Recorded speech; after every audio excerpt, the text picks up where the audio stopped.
Soy yo el acusado quien tendría que juzgaros. Comentarios de las actas del magisterio que condenan los errores modernos por Monseñor Marcel Lefebvre.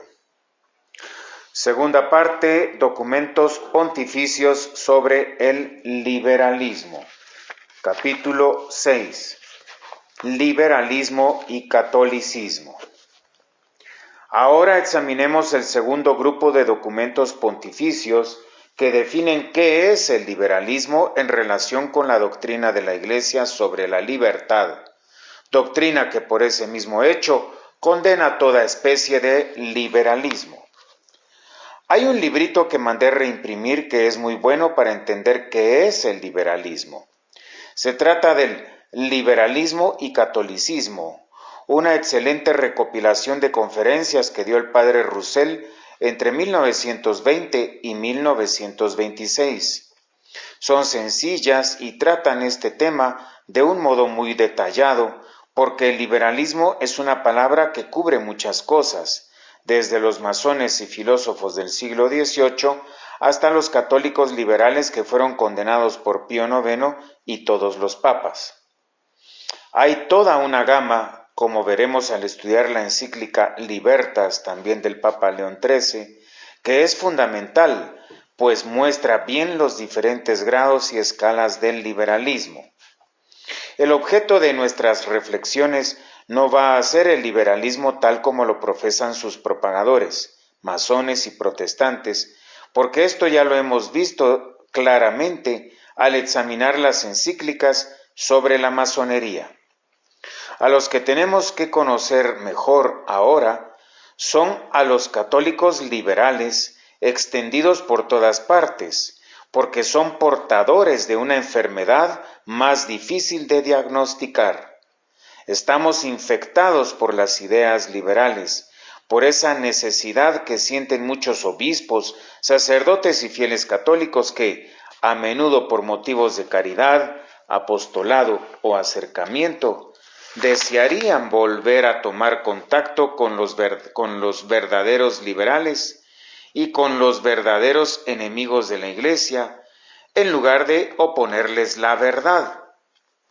Claro que hay que dialogar con las personas que queremos convertir, pero ese no es el objetivo de los liberales llamados católicos.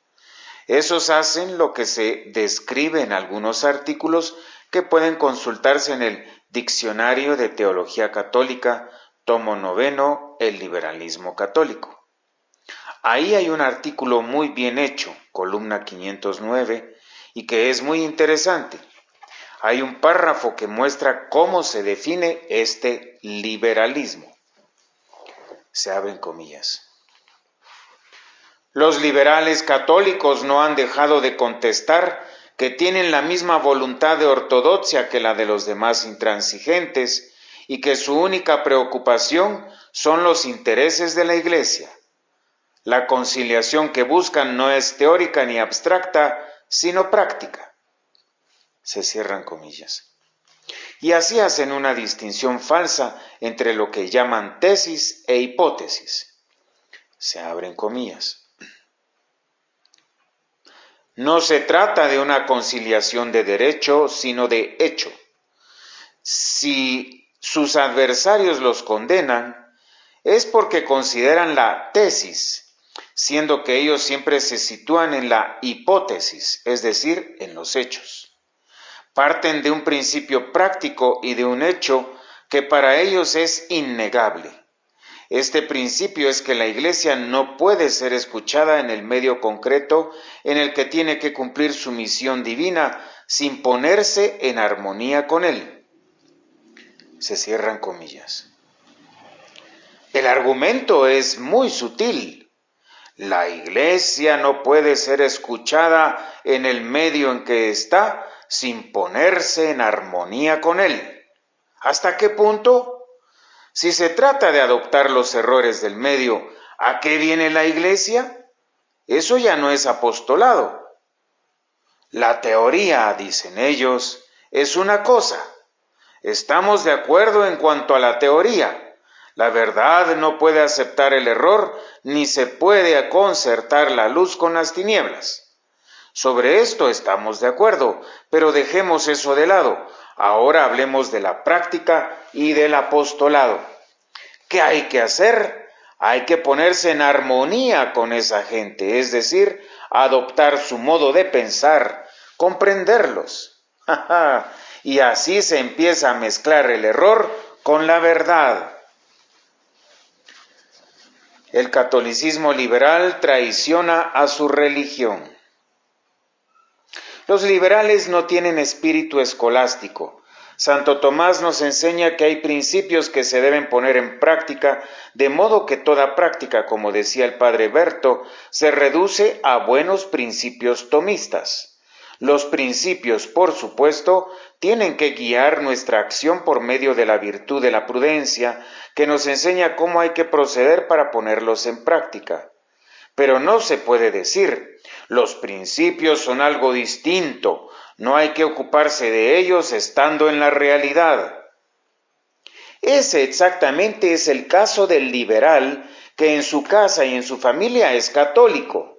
En su casa se reza por la mañana y por la tarde en familia, y el domingo se va a misa y respeta al párroco. Pero cuando sale de casa, en su profesión, en la política, en la vida pública y en todos los contextos sociales, lo vemos con los socialistas y quizás pronto con los comunistas, y es favorable a todo lo que difunden los enemigos de la Iglesia, y ahí ya no es católico. Da su voto a cualquier candidato y a cualquier partido y favorece el divorcio, pero en su familia, en casa, como dice él, todos somos católicos fervorosos. Y fuera de casa se acabó. Desde que sale de casa se pasa prácticamente al enemigo. Es una especie de contradicción continua porque dice, no, eso es otra cosa.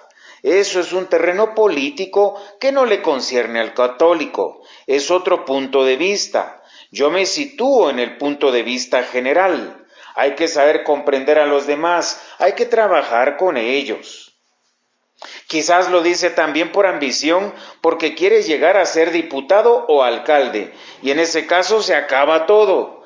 Tiene una actitud totalmente diferente y otro modo de ver las cosas. Es horroroso porque realmente es una traición a la religión.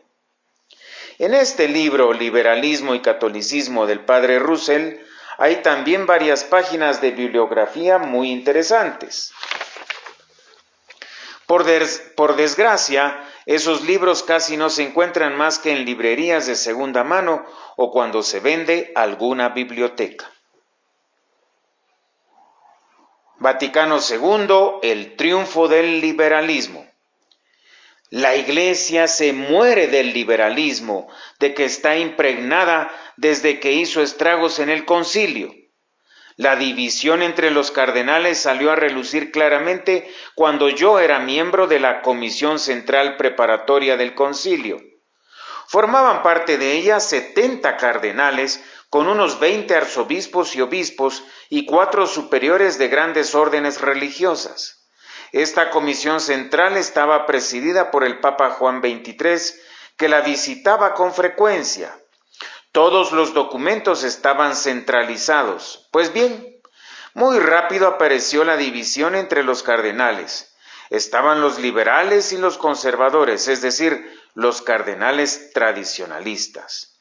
Era una división en el interior mismo de la Iglesia. Nunca se había visto cosa semejante, y esta división existe desde que el liberalismo católico nació gracias a la Revolución Francesa. Hay gente que ha querido ponerse de acuerdo con la revolución para no oponerse a ella. Los papas, por su parte, condenaron la revolución y todos sus principios malos. Católicos como Lamennais o Montalembert y otros, y lo mismo en todos los países, dijeron, se abren comillas, no hay que combatir siempre, hay que llegar a un acuerdo. Se cierran comillas. Quisieron hacer un compromiso entre los principios de la revolución y el catolicismo.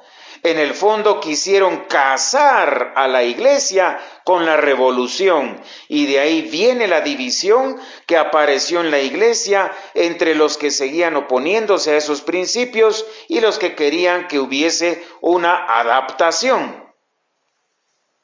Hay otro libro, El catolicismo liberal, de Prelot, que reconstruye la historia del liberalismo. Tiene un párrafo significativo. Se abren comillas.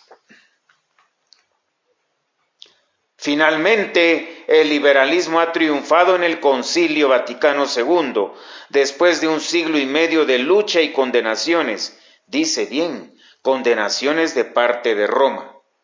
Después de una lucha continua, le llegó al liberalismo el momento de triunfar. Fue el Concilio Vaticano II. Se cierran comillas. En cierto modo, ese es un testimonio claro y nítido. Los que hacen esa constancia son seglares, como Henri Fesquet en Le Monde. Lo han dicho o escrito todos los grandes liberales. Se abren comillas. Ya está, en el Concilio Vaticano II han triunfado nuestras tesis. Se cierran comillas. ¿Por qué pudo triunfar el liberalismo en el concilio? Porque era un concilio pastoral. Si hubiese sido un concilio dogmático, el Espíritu Santo hubiese impedido que el liberalismo hiciese estragos. Pero era un concilio pastoral, que no quería definir verdades. El Papa Juan XXIII y el Papa Pablo VI lo dijeron y repitieron. No es un concilio dogmático, sino pastoral. Es el único caso en la historia de la Iglesia de un concilio pastoral. La Iglesia siempre se reunía para definir o para profundizar algunas verdades contra los errores que se esparcían en el mundo. Lo que sí hubiera podido y tenido que condenar, por ejemplo, era el comunismo. Si en el momento del Vaticano II había un error grave que empezaba a dominar al mundo, era desde luego el comunismo. Habría sido necesario estudiarlo a fondo y la Iglesia en concilio tendría que haberlo condenado, y quizás también el socialismo. Se tendrían que haber estudiado a fondo estos errores, hacer tesis y descripciones completas y luego pronunciar condenaciones. Entonces el concilio habría sido extraordinariamente útil, pero fue solo un concilio pastoral, sin una finalidad concreta. Se quiso dirigir una especie de mensaje al mundo entero, y lo que ocurrió fue que las influencias liberales fueron decisivas y los liberales dominaron el concilio. Poco a poco hicieron callar uno tras otro a los cardenales conservadores. Se sentía claramente que la corriente estaba a favor de los liberales y que el Papa Pablo VI los apoyaba contra los que querían mantener la tradición y la fe. Es muy importante conocer el liberalismo y ver la influencia que ha ejercido ahora que vemos sus consecuencias desastrosas. Por no haber querido dar, aparentemente, objetivos precisos a este concilio, se llegó a querer casar al error con la verdad y a engendrar una confusión total. Esa confusión hace que la gente ya no sabe qué tiene que creer o no, ni dónde está la virtud, el vicio, la verdad, el error, etc. Los nuevos catecismos ya no definen la verdad, y en lo que se refiere a la moral, ¿cuál es la que se enseña, por ejemplo, sobre el matrimonio? Ya no queda nada, es un desorden total. Hay otros libros cuya lectura es muy útil para conocer el liberalismo. Por ejemplo, el libro del diputado Emilio Keller, titulado El Sílabus Pío IX y los Principios de 1789. Otra fuente de información es el Tratado sobre la Iglesia del cardenal Villot, en el segundo tomo de su obra De Ecclesia, Relaciones de la Iglesia con la Sociedad Civil. El autor ha consagrado unas 40 páginas al error del liberalismo, en las que, por ejemplo, se lee, se abren comillas, el liberalismo como error en materia de fe y de religión Es una doctrina más o menos variada que tiende a emancipar al hombre de Dios, de su ley y de su revelación, y por consiguiente destruye toda dependencia de la sociedad civil con relación a la sociedad religiosa, es decir, a la Iglesia, que es la guardiana de la ley divinamente revelada, que interpreta y enseña. Se cierran comillas. El cardenal Villot explica muy bien el liberalismo, al que define como una incoherencia. ¿Por qué? Porque por una parte el liberal católico afirma su fe católica y por otra, en la práctica, se comporta de modo distinto a su fe. Está en un continuo estado de contradicción. Es algo impresionante.